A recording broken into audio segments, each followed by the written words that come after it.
as I said before, a 2 degrees C temperature threshold is still viable. We can still hold to that. Only just. We haven't got a great chance of it. So yes, it is possible. And there are three things I think that are really important here. Firstly, equity in behaviour.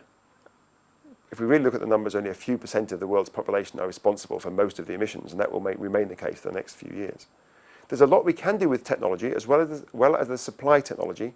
There are lots of things we can do on the demand side in the short to medium term, so there's lots of things that can be done there. And I also think we have to question the concept of growth.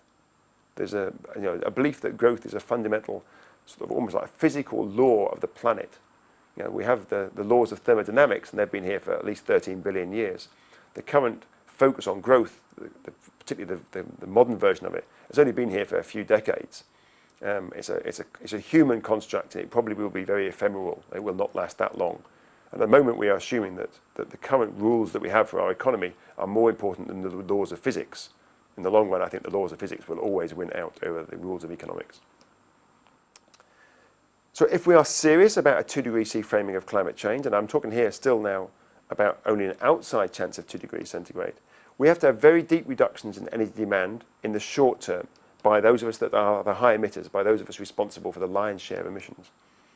And we need a massive, what often referred to as a Marshall-style build program, a little bit like the reconstruction program that went on across Europe after the Second World War, transitioning from high carbon energy to low carbon energy. And we need to do that over the next few years, really, the next few decades. If we put those two together, we have an outside chance of 2 degrees centigrade. Now, just to give you some sort of flavour of what that might mean, and this would depend on which country you're in and the cultural environment that we have, and the geography and the population and the economy and so forth. But what this might mean for energy demand, for a start, is that most homes that are built will still be here in 2050. 75% of the houses we live in will still be here in 2050. So we can make those low energy. We could retrofit those houses, and we could work on them and make them much more efficient to live in. That means low energy, low carbon dioxide. It also eliminates fuel poverty in those households, and it also makes us resilient to volatile energy prices, so we require far less energy to live in those houses. It also means that those houses are resilient to a changing climate, which we're inevitably going to get. And if we were spent a relatively small percentage of GDP, that not only makes our houses resilient, low carbon energy, eliminates fuel poverty, but it also provides a huge amount of employment for people to retrofit those properties over the next 20 years or so. So there are many very big benefits to society from moving down that sort of route, as well as the carbon emissions. We also need a maximum CO2 level for cars, for appliances, across the board here, really. And we need to start with, I think, governments. I work in a university. Universities should be showing the way forward. We should ensure that all of our procurement, whether that's IT equipment, whether it's any buildings we construct, whether it's any cars or vans or vehicles we buy for our institutions or our governments, should always be the best that is currently available. So if we put all of that together, I think we could power down in the wealthy parts of the world our use of energy by somewhere from 40 to 70% in about 15 years. And that will be principally driven by those of us in our own countries who are responsible for most of that energy use anyway. That is viable with still a good quality of life that we will be living. If we did that, we could then have to dramatically change our supply system as well. A major electrification program, currently only about 20% of the energy we consume in most countries, it changes a bit, but around about 20%, comes from electricity. The rest of it is not electricity, it's usually sort of gas, oil, coal and so forth, burnt directly.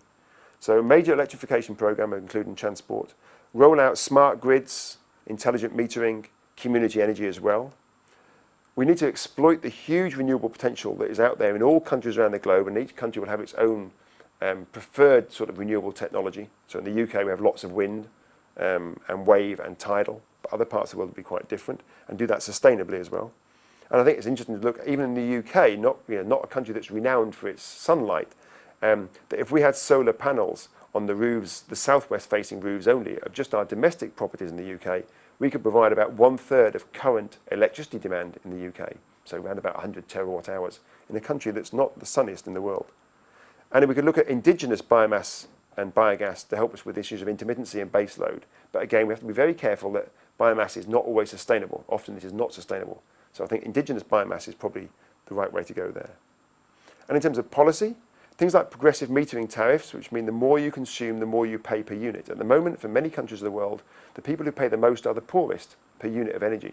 That's obviously completely wrong and regressive. So we need progressive metering tariffs, so the more we consume, the more we pay per unit. We need to adopt what I would call here is a low discount rate, which actually means we need to value the future much more than we do now. So we go for much longer term investments that have a longer payback period. Particularly in countries like the UK, we generally go for very short payback periods, which does not favour things like renewables or anything that really that values the future significantly. We're much more about the short term, and we need to change that. We did a moratorium on all new hydrocarbon development. If we are serious about 2 degrees centigrade, about 80% of the global fossil fuels need to remain in the ground. If we're serious about 1.5 degrees C, it's much more than 90%. We need to rapidly retool our oil and gas industries and coal industries around the globe. These are very experienced men and women who really know how to use technology, but they need to be moving rapidly towards technologies that are to do with renewable energy, low carbon or zero carbon energy. I think that retooling program, again, is something we could be doing very rapidly indeed. And ultimately, I've added this on here, we need a moratorium on airport expansion because we have currently no way of making aircraft low carbon. So at the moment, they are a very rapidly growing source of hydrocarbons that we do not know how to reduce in the near term. We have no alternatives in the near term. In the long run, when we have low carbon energy, we can revisit all of these. But until then, we have to be much more serious about what it is we can do and what it is we can't do. I'm going to finish here with a message of hope that I always use from Robert Unger. Previously, he was a Brazilian politician, but now much more of a philosopher.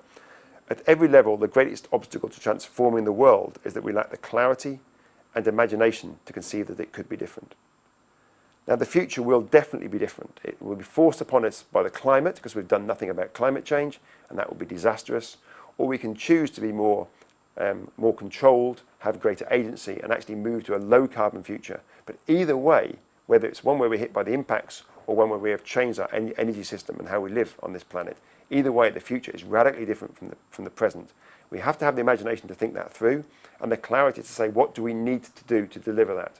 But I think if we, as I've tried to explain here, I think we have the wherewithal, we have everything we need to still hold to 2 degrees centigrade without relying on highly speculative, negative emission technologies to solve the problem in years to come.